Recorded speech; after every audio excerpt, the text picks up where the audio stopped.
Atenção! Esta é a terceira e última parte da história da Dona Maria.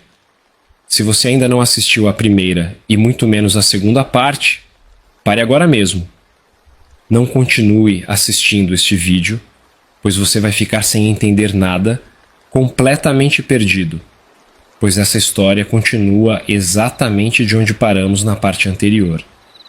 Mas não se preocupe, se você ainda não viu a primeira ou a segunda parte, clica aqui neste card acima que aparece na sua tela.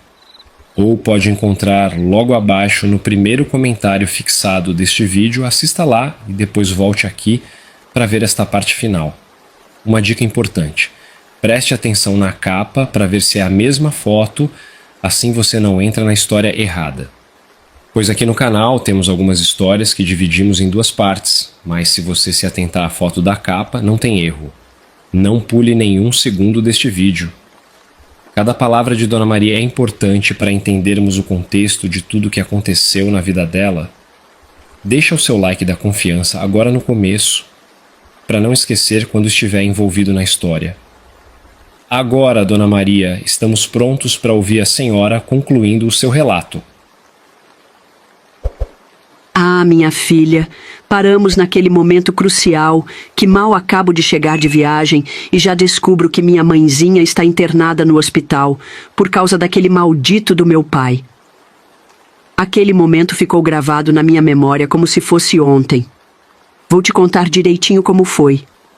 Depois de cumprimentar meus irmãos que eu já não via fazia anos, conhecemos os seus filhos e esposas e fomos para o hospital. O Joaquim e o Sebastião foram com a gente de carro. Quando entrei no quarto e vi minha mãezinha deitada naquela cama, tão fraquinha, quase desabei. Mas me segurei. Sabia que precisava ser forte por ela. Minha mãe abriu os olhos bem devagar, cheia de hematomas que aquele cão fez nela. Quando me viu, um sorrisinho fraco apareceu no rosto, daqueles que apertam o coração da gente de tanta emoção. Maria, minha filha, ela falou, a voz tão baixinha que eu mal ouvia. Você veio. Daí ela baixou os olhos e viu minha barriguinha já aparecendo no vestido. Os olhos dela se arregalaram um pouquinho, brilhando de um jeito diferente. Oh, minha filha, ela disse, esticando a mão trêmula para tocar minha barriga. Me desculpe te fazer vir até aqui nesse estado. Vou ser avó de novo? Deus te abençoou, minha menina. Nessa hora, confesso que meus olhos encheram d'água. Ver minha mãe deitada naquela cama, mas ainda assim se preocupando comigo e com o bebê, me deixou com o coração apertado. Peguei a mão dela e coloquei sobre minha barriga. Não precisa pedir desculpa, mãe, falei, engolindo o choro. Eu vim porque quis. E sim, a senhora vai ser avó de novo. O sorriso dela ficou um pouquinho mais forte. Que Deus abençoe vocês, minha filha. Que essa criança traga muita alegria para sua vida. Aquele dia no hospital foi um dos mais difíceis da minha vida. O médico, um homem de meia idade com óculos grossos, nos chamou num canto para conversar. Ele falava baixo, como se não quisesse que minha mãe ouvisse. Sua mãe está em estado delicado, ele disse, folheando uma prancheta. Eu senti meu coração apertar. Foi aí que ele falou aquilo que me deixou sem chão. Além das 2 costelas quebradas, ela tem hematomas por todo o corpo. Também estamos preocupados com uma possível hemorragia interna. Ave Maria! Quando ouvi costelas quebradas, hemorragia interna, minhas pernas ficaram bambas, e se o Agenor não tivesse me segurado pelo braço, acho que eu teria caído ali mesmo. Costelas quebradas? Eu repeti, mal acreditando no que tinha ouvido. O médico explicou que às vezes, quando a pessoa leva uma surra muito forte, as costelas podem quebrar sem que a gente perceba de imediato. Só depois, com os exames, é que dá para ver o estrago todo. Fiquei ali, parada, tentando entender o tamanho da violência que minha mãe tinha sofrido. 2 costelas quebradas. Meu Deus do céu! Imaginei a dor que ela deve ter sentido, a aflição de não conseguir respirar direito. O Agenor, vendo que eu estava quase desmaiando, pediu para o Sebastião me trazer um copo d'água. Mas o médico continuava falando. Vamos precisar mantê-la internada por pelo menos 2 semanas. Ela precisa de repouso absoluto e vamos fazer alguns exames mais detalhados. Naquela época, início dos anos 60, a medicina não era tão avançada como hoje. Mas aquele hospital da cidade, mesmo sendo pequeno, tinha alguns equipamentos modernos para a época. O médico falou que iam fazer uns raios-x para ver melhor as costelas e o pulmão da minha mãe.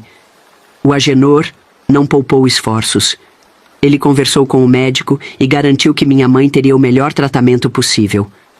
Até segurança particular ele contratou para ficar de olho nela 24 horas por dia. Vigiar por medo de meu pai aparecer, já que iríamos posar no hotel. A gente ficou hospedado naquele mesmo hotel da última vez que visitamos a cidade. Era um lugar simples, mas limpo e aconchegante. A dona do hotel, uma senhora gordinha e simpática, lembrou da gente e fez questão de nos dar o melhor quarto. Durante aquelas 2 semanas, eu passava o dia todo no hospital. Só saía para dormir no hotel, e olhe lá. O Agenor ficava comigo a maior parte do tempo.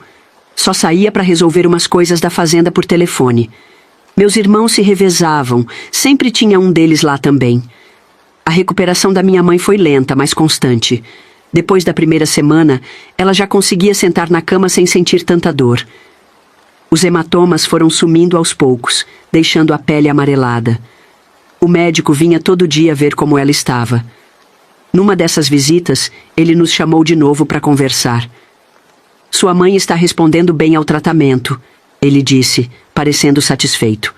Mas ela vai precisar de cuidados especiais por mais um tempo. Sugiro que ela fique em um lugar tranquilo, onde possa descansar e se recuperar completamente. Foi aí que o Agenor teve a ideia de levar minha mãe para a fazenda. A gente conversou com ela e com meus irmãos, e todo mundo concordou que seria o melhor. No dia que minha mãe recebeu alta, 16 dias depois de ser internada, a gente já tinha tudo organizado. O Joaquim, meu irmão mais novo que ainda não era casado, decidiu ir com a gente para ajudar a cuidar dela. Lembro como se fosse hoje. Minha mãe saindo do hospital numa cadeira de rodas, toda fraquinha ainda, mas com um brilho diferente no olhar. Era um misto de alívio por estar saindo dali e esperança por um futuro melhor. A viagem de volta para a fazenda foi bem mais devagar que a ida. A gente parava de 2 em 2 horas para minha mãe descansar e para eu poder esticar as pernas e fazer um xixizinho. No caminho, o Agenor ia explicando para o Joaquim como eram as coisas na fazenda, que tipo de trabalho ele poderia fazer. Meu irmão ouvia tudo com atenção, dava para ver que ele estava animado, com a expectativa por essa nova vida. Chegamos na fazenda já de noitinha. A dona Gertrudes tinha preparado tudo com muito carinho, mas quando vi onde minha mãe ia ficar, senti um aperto no peito. Era aquele mesmo quarto onde eu tinha me deitado com João. Desde aquele dia, eu nunca mais tinha pisado lá dentro. Olhei pro Agenor, meio sem jeito, e ele percebeu meu desconforto. Maria, ele disse baixinho, só para mim ouvir. Sei que não é fácil para você, mas aqui é o melhor lugar para sua mãe. Ela não vai precisar subir escadas. Eu entendi o que ele queria dizer. Era verdade. Minha mãe ainda estava fraca demais para ficar subindo e descendo. Mas isso não mudava o fato de que era muito estranho entrar naquele quarto de novo. Parecia que as paredes guardavam as lembranças daquela noite, e eu podia sentir elas me olhando. Mesmo assim, engoli em seco e entrei. A dona Gertrudes tinha feito um trabalho e tanto para deixar o lugar aconchegante. Tinha flores frescas num vaso na mesinha e umas almofadas especiais na cama para minha mãe ficar mais confortável. Enquanto ajudava a acomodar minha mãe, tentei afastar os pensamentos ruins. Disse para mim mesma que aquele quarto agora ia ter novas lembranças, boas lembranças da recuperação da minha mãe. Mas no fundo, sabia que ia levar um tempo para eu me sentir completamente à vontade ali. Naquela noite, deitada na nossa cama, o Agenor me abraçou forte. Eu me aconcheguei nele e disse: Obrigada, Agenor. Você tinha razão. A mãe vai se recuperar bem aqui com a gente. Ele me deu um beijo na testa e respondeu: A gente vai cuidar dela, Maria. Sua mãe merece paz depois de tudo que passou. Nos meses que se seguiram, foi uma alegria ver minha mãe recuperando não só a saúde, mas também o brilho nos olhos. As costelas foram sarando, os hematomas sumiram e aos poucos ela foi ganhando força para se levantar e andar pela casa. O Joaquim, meu irmão caçula, já estava acostumado com o trabalho pesado da roça desde menino. Mas ali na fazenda do Agenor, as coisas eram diferentes. Não era mais só um peão perdido no meio da plantação. Agora ele trabalhava lado a lado com o patrão, aprendendo os segredos de como administrar uma fazenda grande. Vi meu irmão crescer naqueles primeiros meses. Ele absorvia tudo que o Agenor ensinava, desde como lidar com os outros trabalhadores, até como planejar as plantações e cuidar do gado. O brilho nos olhos dele quando falava do trabalho me enchia o coração de alegria. Um dia, ouvi o Agenor comentar: "Esse rapaz tem futuro, Maria. Tem a humildade de quem conhece o trabalho duro, mas também a inteligência para aprender coisas novas." Ver os dois trabalhando juntos, o Agenor ensinando e o Joaquim aprendendo ávido, era uma coisa linda de se ver. Quando minha mãe finalmente pôde caminhar sozinha, ela ficou boquiaberta com a fazenda. Os olhos dela brilhavam enquanto olhava a casa grande, os pastos verdejantes, o pomar carregado de frutas. "Misericórdia, Maria", ela disse um dia sentada na varanda.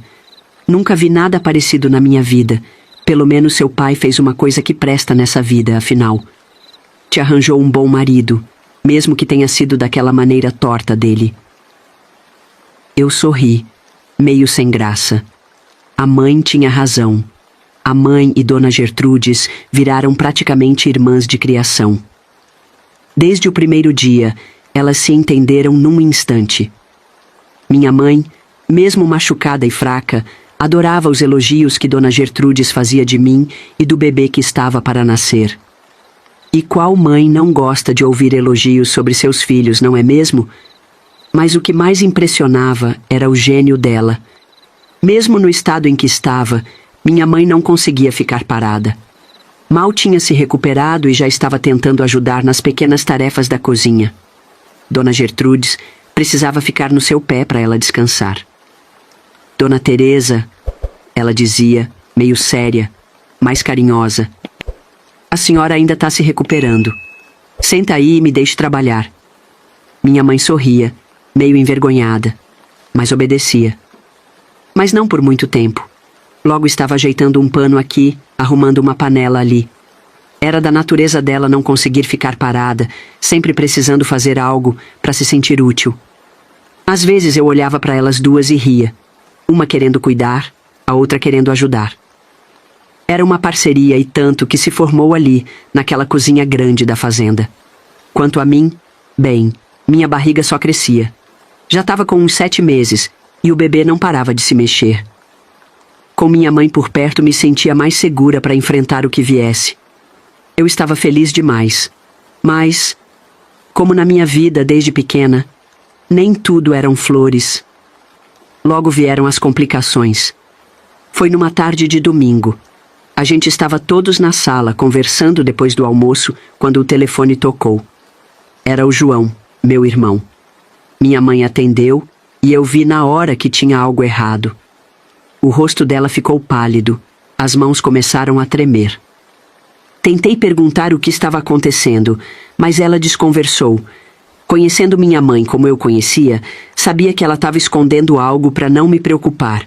Não aguentei. Peguei o telefone da mão dela e falei com João. Foi aí que ele me contou, a voz trêmula do outro lado da linha. "Maria, o pai não para de ir na minha casa e na dos outros para saber da mãe. Diz que está arrependido, que quer voltar para ela." Senti um frio na barriga, mas o pior ainda estava por vir. "Ele voltou a morar lá na casa velha", João continuou.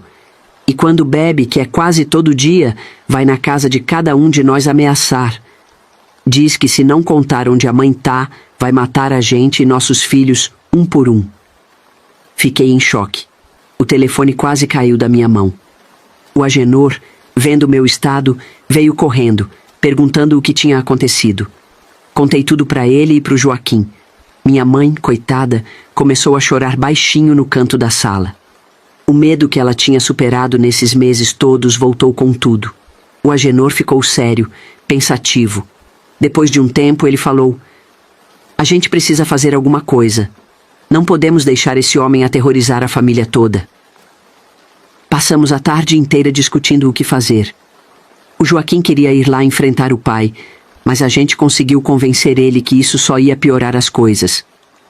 No fim, o Agenor teve uma ideia. "Vou contratar uns homens de confiança para ficarem de olho na casa dos seus irmãos, Maria. Se seu pai aparecer por lá fazendo ameaças, a gente fica sabendo e pode chamar a polícia." Não era uma solução perfeita, mas era melhor que nada. Naquela mesma noite, o Agenor fez umas ligações e no dia seguinte já tinha gente de confiança dele vigiando as casas dos meus irmãos. Os dias que se seguiram foram tensos. A cada toque do telefone, meu coração disparava. Minha mãe andava assustada, olhando para os lados como se esperasse ver meu pai aparecer a qualquer momento. Ela temia ele nos encontrar. "Minha filha, o que vou te contar agora me deixou com tanta raiva na época que até hoje, quando lembro, meu sangue ferve. Uma noite, eu e a mãe estávamos tomando um chazinho. Eu me vi em uma oportunidade e decidi perguntar uma coisa que eu sabia que ia doer fundo na minha mãe. Mas eu tinha que entender o que tinha feito meu pai perder totalmente a cabeça naquela última agressão." A mãe suspirou fundo, ajeitou o vestido e disse que era um assunto muito delicado, mas como eu tinha ajudado ela tanto, sentia que tinha a obrigação de me contar a verdade. Eu fiquei ali, sentada na beirada da cadeira, o coração batendo forte de ansiedade. Foi então que ela começou a contar que descobriu tudo pela comadre Zefa, uma santa mulher que todo mundo respeitava na cidade. Era parteira de mão cheia e confidente de muitas famílias. A mãe e ela se conheciam desde que eram crianças. A comadre Zefa tinha feito o parto da filha de um viúvo, seu Antônio, que conhecia muito bem meu pai. Foi ele quem contou tudo para ela, com todos os detalhes. Como a comadre Zefa tinha um coração bom e não suportava ver injustiça, resolveu abrir o jogo com minha mãe. Sabe onde aquele desgraçado vivia? No puteiro da dona Berna. Não era no bar como ele sempre dizia. Todo santo dia voltava para casa bêbado, dizendo que tinha estado no bar, mas era mentira. Fazia anos que ele frequentava aquele lugar sem vergonha, descarado. E não é só isso, não. Todo o dinheiro que ele pegava, principalmente o dinheiro dos nossos dotes que era para ser guardado, ele gastava lá. A mãe descobriu que ele pegava 3 a 4 mulheres numa mesma noite. Enquanto isso, a gente vivia passando necessidade em casa, ele reclamando todo santo dia que não tinha dinheiro para nada.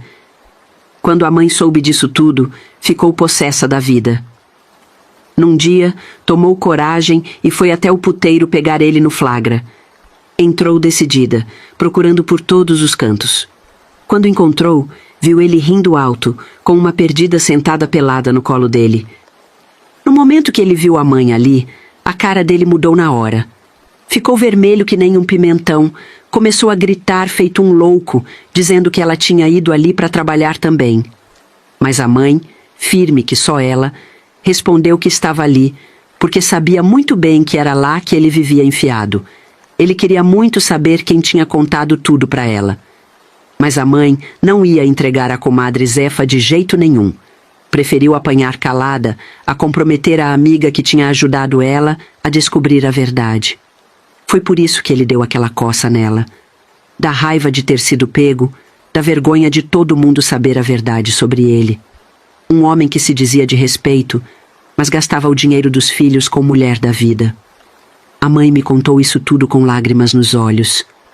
Que o pai não valia nada eu já sabia, mas que ele traía a mãe daquele jeito, eu nunca imaginei. Naquela noite, abracei minha mãe com força. Agradeci a Deus e Nossa Senhora por ela estar ali com a gente, protegida na fazenda do Agenor, longe daquele homem que não merecia ser chamado de pai. O tempo foi passando e finalmente chegou o grande dia. Minha bolsa estourou na madrugada. O Agenor me levou às pressas para o médico da cidade onde eu fazia o pré-natal.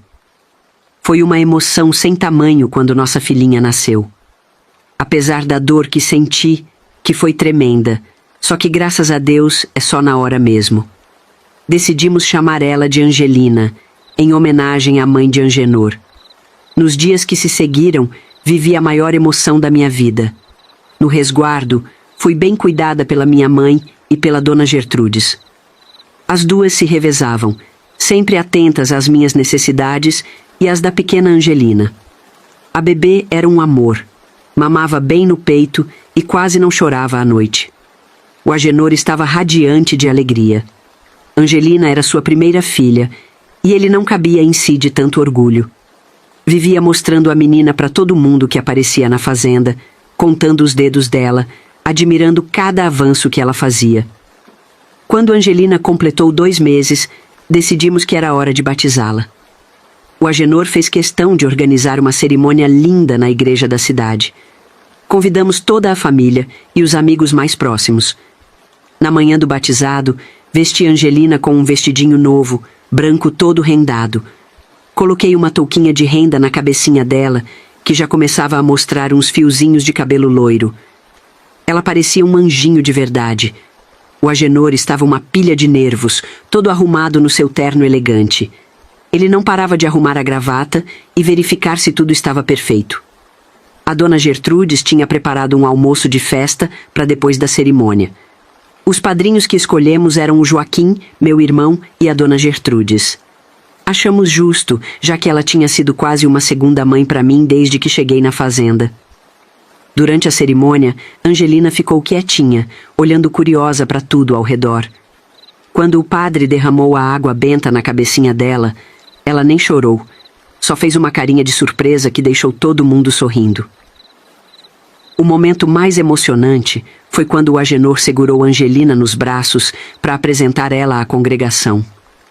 Vi lágrimas nos olhos dele, parecia tão orgulhoso, tão feliz. Depois da cerimônia, todos foram para a fazenda para comemorar. A mesa estava farta. Ver minha mãe ali, sorrindo e ajudando a cuidar da Angelina, me encheu o coração de alegria. Ela parecia mais feliz e saudável do que nunca, longe daquela vida sofrida que levava antes. O Agenor tinha cumprido sua promessa de cuidar dela, e eu era grata por isso. Naquela noite, antes de dormir, agradeci a Deus por todas as bênçãos. Pedi que Ele protegesse sempre minha Angelina e nos desse forças para sermos uma família unida, com todo o amor que essa criança merecia. Nos dias seguintes ao batizado, notei que o Agenor e o Joaquim andavam meio esquisitos, cochichando pelos cantos. Um dia, eles nos colocaram, eu e a mãe, na caminhonete. Disseram que tinham uma surpresa pra gente. Nos levaram até as terras ao lado do riacho, um lugar bonito que eu sempre admirava quando passávamos por ali. Foi então que eles revelaram a surpresa. O Agenor tinha decidido construir pequenas casas ali, criando uma espécie de vila para minha família. Eu e a mãe nos abraçamos, chorando de emoção. Não dava para acreditar que aquilo estava acontecendo de verdade. O Agenor, com aquele jeito querido dele, meio sem jeito, explicou que queria que toda a família estivesse unida e segura. Quando chegamos perto das casas, mal pude acreditar no que via. Eram 4 construções simples, mas bem feitas, cada uma pintada de uma cor diferente. Azul clara, verde suave, amarelo gema e rosa claro.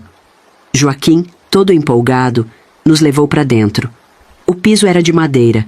Na cozinha, tinha um fogão a lenha. Os quartos eram pequenos, mas tinham espaço para camas e até um quarto separado para as crianças, com beliches simples. Joaquim contou que tinha ajudado a pensar em cada detalhe, lembrando das necessidades de cada um dos meus irmãos. Foi aí que minha mãe entendeu. Essas casas eram para o Sebastião, João, José e Pedro. Vi que a mãe não parava de chorar. Então ela resolveu lembrar das minhas irmãs mais velhas, Josefa e Benedita, que não estariam ali com a gente. Ela começou a chorar, com medo de nunca mais ver as filhas. Abracei minha mãe, tentando acalmar ela. Prometi que a gente deixaria o número de telefone da fazenda com seu manual da venda, para que um dia, se Josefa e Benedita quisessem nos encontrar, pudessem. Mas dava para ver que o medo dela era grande, como se ao trazer todos para lá, estivéssemos cortando os últimos laços com o passado e com as meninas. Eu mal podia esperar para contar para os meus irmãos. Chegando na fazenda, fui correndo ligar para a venda do seu Manuel, que era nosso ponto de contato. Pedi para ele avisar meus irmãos para me ligarem de volta assim que possível. A gente ali em casa não via a hora do telefone tocar. Quando o Pedro retornou a ligação, mal consegui conter a emoção ao contar a novidade. Ouvi o choro dele do outro lado da linha. Maria, ele disse com a voz chorosa, tô passando vergonha aqui na frente das pessoas, mas não consigo parar de chorar de alegria. Pedi para o Pedro falar com os outros irmãos, o Sebastião, o João e o José, para ver se eles aceitavam vir morar ali com as esposas e os filhos. Era uma chance de recomeçar, de deixar para trás todo o sofrimento que tinham passado. Nos dias que se seguiram, fiquei ansiosa esperando notícias. O Agenor já estava fazendo planos, pensando em como poderia dar trabalho para todos na fazenda ou ajudar eles a montarem seus próprios negócios. Finalmente, depois de uma semana que pareceu uma eternidade, recebi a resposta. Todos os meus irmãos tinham aceitado a proposta. Iam vir com suas famílias para começar uma vida nova ali na fazenda. Agenor providenciou a mudança deles. O dia que eles chegaram foi uma festa só. Ver meus irmãos, cunhadas e sobrinhos todos juntos, livres do medo e da opressão do meu pai, foi um dos momentos mais felizes da minha vida. A mãe chorava e ria ao mesmo tempo, abraçando cada um dos filhos e netos. O Agenor não conseguia esconder o sorriso de satisfação ao ver toda aquela alegria. Cada família teve sua própria moradia, simples mas confortável. Ver a vila ganhando vida, com as crianças correndo e brincando, as mulheres conversando na porta das casas, os homens trabalhando juntos, era como um sonho se tornando realidade. À noite, sentada na varanda com a Angelina no colo, olhando para as luzes das casinhas novas ao longe, eu agradecia a Deus e Nossa Senhora por essa segunda chance que a vida tinha nos dado. E mais um final de ano chegou, trazendo os filhos e netos do Agenor para as festas. Eu estava ansiosa para eles conhecerem a irmã, mas logo percebi que as coisas não seriam tão simples quanto eu esperava. Augusto e Joaquim não gostaram nada de ver a fazenda cheia da minha família. Lembro bem da discussão acalorada que ouvi vindo do escritório. Estava passando pelo corredor quando as vozes alteradas me fizeram parar. Pai, o que é isso? A fazenda virou abrigo agora? Ouvi a voz irritada de Augusto. O Agenor, com aquela voz firme dele, respondeu. Eles são a família da Maria, e a Maria é minha esposa. Isso faz deles minha família também. Mas pai, era Joaquim falando agora, a gente mal conhece essa gente. Como o senhor pôde construir casas para eles? Foi aí que o Agenor disse algo que me deixou com um nó na garganta. Vocês foram embora, me deixaram sozinho aqui. Só aparecem uma vez por ano e ainda só para reclamar? Se estão achando ruim, é porque preferiam ver o pai de vocês sozinho, é isso? Dava para sentir a mágoa na voz dele. Agenor estava sofrendo com aquela discussão, dividido entre o amor pelos filhos e o compromisso que tinha assumido comigo e minha família. O Natal chegou, passamos todos juntos. Foi uma ceia estranha, para dizer o mínimo. A mesa estava farta, mas o clima estava pesado. De um lado, minha família, ainda se sentindo meio deslocada naquela casa grande, sem saber direito como se comportar. Do outro, os filhos do Agenor, com caras fechadas e conversas sussurradas. Mas quem se divertiu mesmo foram as nossas crianças. Ah, como é bom ser criança! Não tem tempo ruim. Era um corre-corre bonito de ver. Minha pequena não participou, é claro. Mas imaginei que no ano seguinte ela estaria ali, no meio da bagunça. O Agenor tentava manter um clima festivo, propondo brindes e puxando assunto, mas era como tentar acender fogo em madeira molhada. Nada pegava. Minha mãe, coitada, ficava olhando de um lado para o outro, como se pedisse desculpas só por estar ali. Em um momento, peguei o olhar do Agenor. Ele sorriu para mim, mas era um sorriso triste, cansado. Entendi ali o quanto aquela situação estava pesando para ele. Quando a ceia acabou, todo mundo se recolheu rápido, como se estivesse aliviado por aquilo ter terminado. Não teve briga, graças a Deus, mas também não teve a alegria que deveria ter numa festa de Natal. No dia 27, algo aconteceu que mudou tudo. A Aninha, que já estava com 7 anos, brincava alegremente no quintal com as outras crianças. O som das risadas enchia o ar, trazendo um pouco de leveza depois daquele Natal tenso. De repente, um grito agudo cortou a tarde. Aninha tinha sido picada por uma jararaca do campo que estava escondida entre os arbustos. João, meu irmão, que estava por perto ajudando na manutenção de uma cerca, ouviu o alvoroço e correu para ver o que estava acontecendo. Quando chegou e viu a menina no chão, chorando e com a perna inchando rapidamente, ele não hesitou.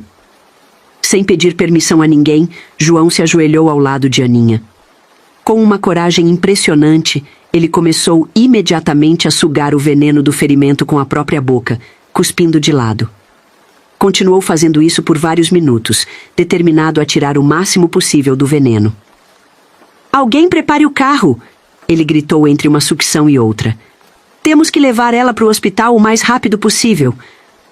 Augusto e Cecília, os pais de Aninha, chegaram desesperados, encontrando João ainda sugando o veneno da perna de Aninha. Ele não parou até sentir que tinha feito tudo o que podia. Então, pegou a menina no colo e correu para o carro. "Vamos, não temos tempo a perder!" ele gritou para o Augusto. Augusto estava paralisado de medo, mas as palavras de João o trouxeram de volta à realidade. Ele correu para pegar as chaves do carro enquanto Cecília chorava, segurando a mão da filha. Durante todo o caminho para o hospital, João segurou Aninha no colo, mantendo a perna dela elevada e falando palavras de conforto. "Vai ficar tudo bem, pequenininha. Você é forte, vai superar isso." No hospital, os médicos agiram rápido, aplicando o soro antiofídico. Eles disseram que a ação corajosa do meu irmão, sugando o veneno imediatamente, tinha sido crucial. Se ele não tivesse agido tão prontamente, a menina podia ter morrido. João também precisou de atendimento, pois a boca dele ficou inchada e muito dolorida por causa do veneno da cobra. Quando finalmente o perigo passou e Aninha estava fora de risco, Augusto se aproximou de João. Chorando, ele pegou a mão do meu irmão e a apertou com força. "Você salvou minha filha", Augusto disse, a voz embargada. Eu não sei como agradecer." João, sempre modesto, tentou minimizar. "Fiz o que qualquer um faria. Também sou pai." Mas Augusto balançou a cabeça. "Não, você fez mais. Você agiu quando eu fiquei paralisado. Você salvou o que há de mais precioso na minha vida." Cecília se juntou a eles, abraçando João com força. "Obrigada", ela sussurrou entre soluços. "Obrigada por salvar nossa menina." As barreiras que existiam entre as duas famílias começaram a se quebrar. A gratidão de Augusto e Cecília era genuína, e o ato corajoso de João mostrou que minha família não estava ali para causar problemas. Quem contou tudo o que tinha acontecido lá no hospital foi o próprio João, que veio antes. O casal e a Aninha ficaram para posar. Os médicos disseram que a pequena devia ficar em observação, mas que antes do ano novo ela estaria em casa. Quando voltaram para a fazenda, o clima era outro. As pessoas conversavam, trocavam olhares de compreensão. A quase tragédia tinha servido como um lembrete de que, no fim das contas, somos todos humanos, todos vulneráveis e que precisamos uns dos outros. A pequena Aninha uniu os adultos, todos vinham perguntar como ela estava. Naquela noite, vi Agenor sorrindo de verdade pela primeira vez em dias. Ele olhou para mim e disse baixinho: "Acho que agora as coisas vão começar a melhorar, Maria." E eu, com o coração cheio de esperança, só pude concordar. A festa de Ano Novo foi um contraste gritante com o Natal tenso que tivemos. A fazenda estava cheia de vida, com risadas e conversas animadas ecoando por todos os cantos. Agenor estava radiante, seu sorriso largo iluminando o rosto enrugado pelo sol. Era como se um peso enorme tivesse sido tirado de seus ombros. E dos meus também. O tempo foi passando, as estações se sucedendo, E antes que a gente percebesse, minha pequena Angelina já estava com 2 aninhos, correndo pela fazenda com suas perninhas roliças e rindo daquele jeito que fazia o coração da gente derreter. Foi nessa época que descobri que estava grávida de novo. A notícia se espalhou pela fazenda como fogo em palha seca, trazendo uma onda de alegria para todos. Mas o mais curioso é que eu não era a única. Minhas 2 cunhadas também estavam esperando o bebê. Uma delas era a esposa do meu irmão Joaquim. Sim, o caçula da família. Pois não é que ele se casou com a irmã do João? Isso mesmo, aquele João com quem eu tinha perdido a minha virgindade, o sobrinho da dona Gertrudes. A moça Alice era novinha, só 16 anos, e aquela era sua primeira gravidez. Dava gosto de ver o cuidado que o Joaquim tinha com ela, sempre atento, sempre por perto. Meu irmão Joaquim, que até então morava ali com a gente na casa grande da fazenda, decidiu que era hora de ter seu próprio cantinho com a Alice. Joaquim escolheu um pedaço de terra não muito longe da casa grande, com uma vista bonita para o pasto. Ele queria construir uma casa parecida com aquelas que Agenor tinha feito na nova vila para minha família. Não queria nada muito grande ou luxuoso, só um lugar aconchegante onde pudesse criar seu filho com Alice. Foi bonito de ver como todos se juntaram para ajudar na construção. Meus outros irmãos, Agenor, até mesmo alguns dos trabalhadores da fazenda, ofereceram uma mão nos fins de semana. Quando a casa ficou pronta, era uma graça. Fizemos uma pequena festa de inauguração. Todo mundo levou um presentinho para a nova casa. Ver Joaquim e Alice, tão jovens, mas tão cheios de planos e sonhos, entrando naquela casa nova, me encheu os olhos d'água. Era mais uma família se formando, mais uma história começando ali na nossa fazenda. A única coisa constrangedora foi que tive que encarar João cara a cara, coisa que eu vinha evitando desde aquele dia, que você bem lembra. Mas sabe de uma coisa? Eu e ele estávamos bem resolvidos em nossas vidas.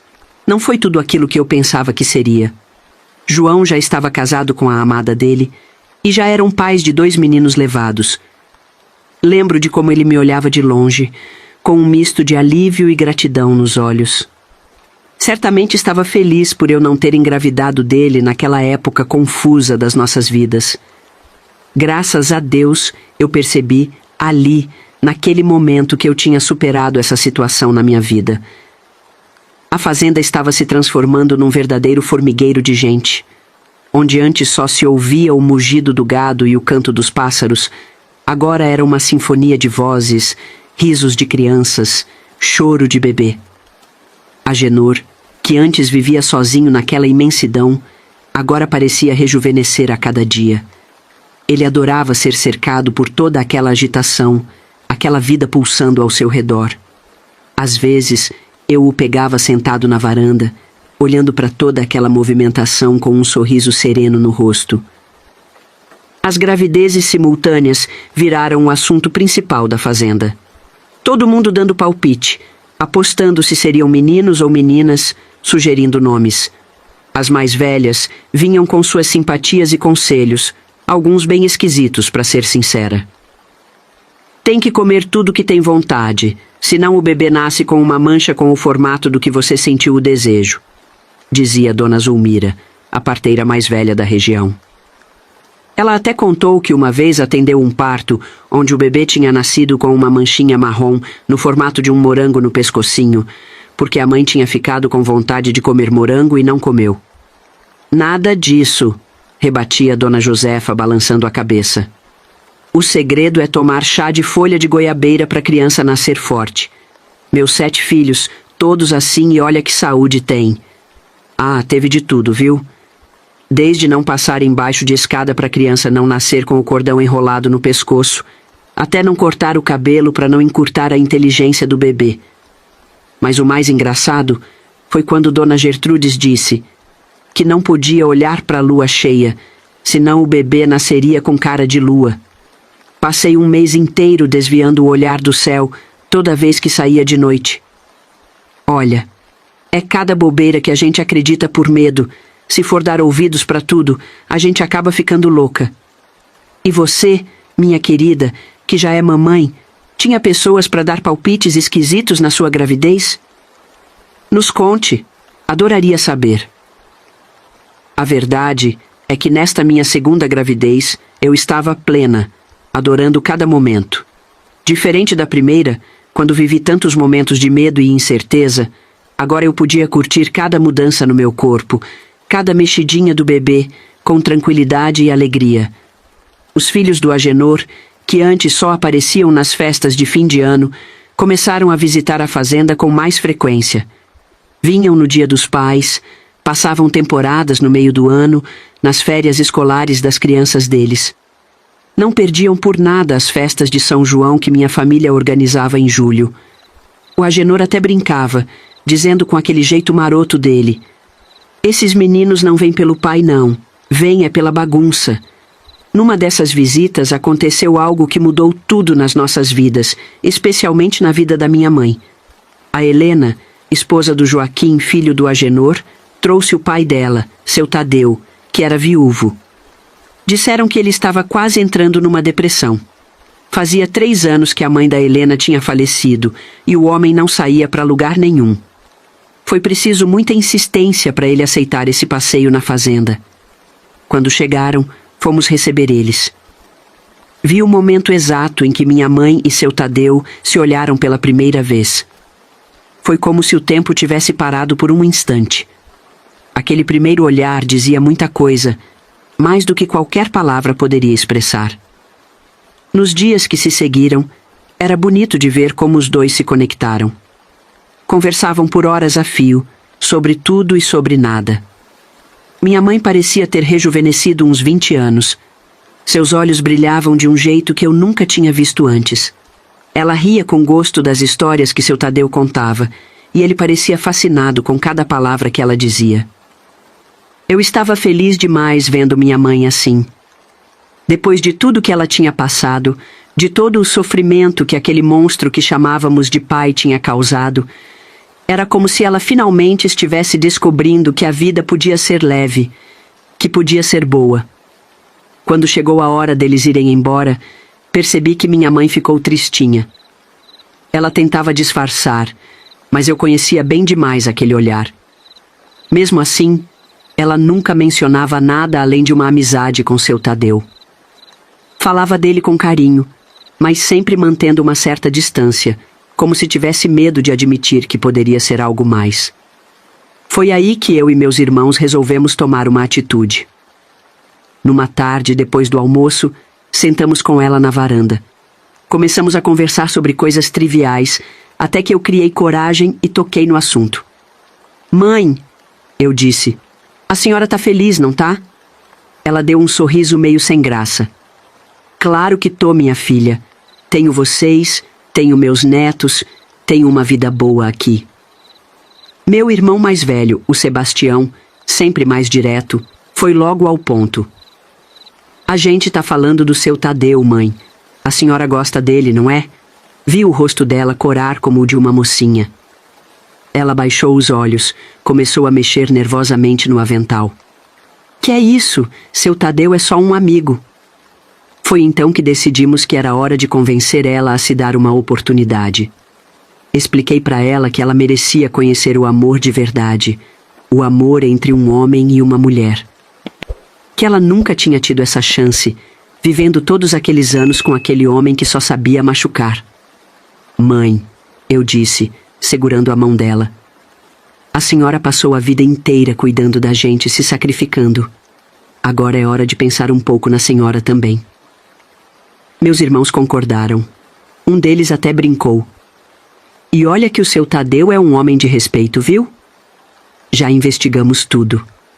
Ela riu, mas dava para ver que estava emocionada. "Vocês acham mesmo?" ela perguntou, a voz meio trêmula. "Achamos", respondemos em coro. Naquela noite, vi minha mãe sentada sozinha na varanda, olhando para o céu estrelado.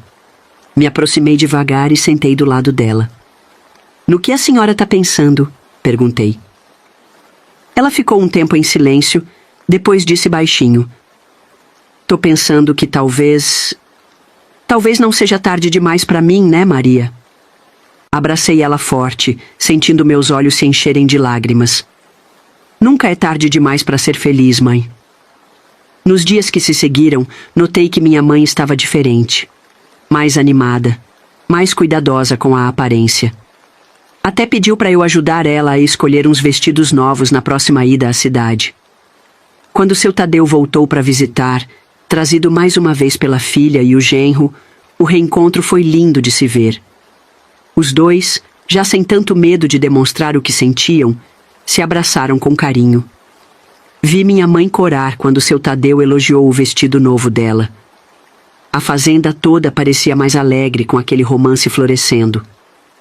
As crianças adoravam seu Tadeu, que tinha sempre uma história engraçada para contar.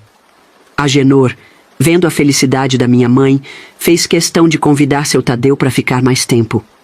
Helena e eu ficamos ainda mais próximas, mais amigas. Ela contava que seu pai ficava ansioso para ver a Dona Teresa, que ele também estava mais vaidoso, saindo daquele luto interminável. Um dia, peguei os dois de mãos dadas, caminhando pelo pomar. Minha mãe ria de algo que seu Tadeu dizia, e o som daquela risada era a coisa mais linda que eu já tinha ouvido. Era o som da felicidade, da liberdade, do amor chegando finalmente na vida dela. Naquela noite sentei com Agenor. Ele olhou para mim e disse, com aquele jeito sábio dele: "Tá vendo, Maria? A vida às vezes demora, mas acaba dando um jeito de consertar as coisas. O tempo realmente não perdoa ninguém. Olhando para trás, parece que foi ontem que cheguei nesta fazenda, jovem e assustada, sem saber o que o futuro me reservava. E agora, aqui estou eu, com 82 anos, rodeada por uma família que cresceu mais do que eu jamais poderia imaginar. No total tive 4 filhos. Minha Angelina, a primogênita, veio como um raio de sol depois de tanta tempestade. Depois vieram meus 3 meninos, Heitor, Paulo e Antônio. Cada um deles trouxe uma alegria diferente para a nossa vida, preenchendo a fazenda com risadas, choro e todas as bagunças que só crianças sabem fazer. Hoje, sou avó e até bisavó. É uma sensação incrível ver minha família se estendendo através das gerações. Às vezes, quando estamos todos reunidos, olho ao redor e mal posso acreditar que tudo isso começou comigo e Agenor. Falando em família, minha mãezinha viveu uma história de amor linda com seu Tadeu. Os dois moraram aqui na fazenda com a gente. Agenor fez questão que eles deviam viver conosco. A casa era muito grande. Minha mãe, que tinha sofrido tanto, finalmente conheceu o que era ser verdadeiramente amada e respeitada. Meu pai e minhas 2 irmãs nunca mais ouvimos falar. Isso é uma tristeza que carrego comigo. Minhas irmãs, tão queridas, não sei se estão vivas ou mortas, perdidas por este Brasil, tudo por causa do meu pai, aquele carrasco, que só pensava nele mesmo e nas vagabundas do puteiro. Mas a vida, assim como dá, também tira. A outra coisa mais triste, que talvez você já tenha imaginado, é que meu Agenor se foi há mais de 30 anos. Ele era 37 anos mais velho que eu, então de certa forma já esperávamos, mas isso não tornou a perda menos dolorosa. Nunca mais me casei. Não por falta de oportunidade, acredite. Mesmo depois de velha, ainda apareciam pretendentes, fazendeiros viúvos que vinham com a desculpa de falar de negócios, mas na verdade estavam de olho na viúva do Agenor. Mas meu coração já tinha encontrado seu par, e eu sabia que não haveria outro como ele. A promessa que ele fez para Elisa há anos e anos atrás, eu e ele fizemos também, um para o outro. Os anos que se seguiram foram de adaptação. Tive que aprender a tocar a fazenda sozinha, com a ajuda dos meus filhos, é claro. Foi difícil no começo, mas Agenor tinha me ensinado bem. Aos poucos, fui pegando o jeito, e a fazenda continuou prosperando. Ver meus filhos crescendo, se casando, tendo seus próprios filhos, foi uma alegria que ajudou a amenizar a dor da perda. Cada novo nascimento era como se um pedacinho do Agenor voltasse para nós. A fazenda mudou muito ao longo dos anos. Modernizamos muita coisa, mas sempre mantendo a essência do que Agenor tinha construído. Os filhos dele, Augusto e Joaquim, também já faleceram há muito tempo, eu acredito que mais de 20 anos. Às vezes me pergunto o que o Agenor acharia se visse a fazenda hoje. Acho que ele ficaria orgulhoso. Orgulhoso de ver que o que ele começou continua crescendo e prosperando. Orgulhoso de ver que seus valores, seu amor pela terra e pela família foram passados adiante. Se você me ouviu até o final, escreva nos comentários o seguinte: Deus é mais. Assim eu saberei que você teve paciência para escutar esta velha senhora e ouviu as 3 partes da minha história. E por falar em valores e tradições que passam de geração em geração, isso me lembra de algo especial que tem aqui no canal. Preparamos com muito carinho o livrinho 100 receitas de chás das avós para diversos males. São receitas autênticas, transmitidas ao longo do tempo, cada uma com sua própria história e eficácia comprovada por gerações. Afinal, quem não gostaria de ter à mão os remédios caseiros que nossas avós usavam e que realmente funcionam? Interessado em conhecer esses segredos ancestrais? O link para adquirir o livrinho está no primeiro comentário fixado logo abaixo deste vídeo.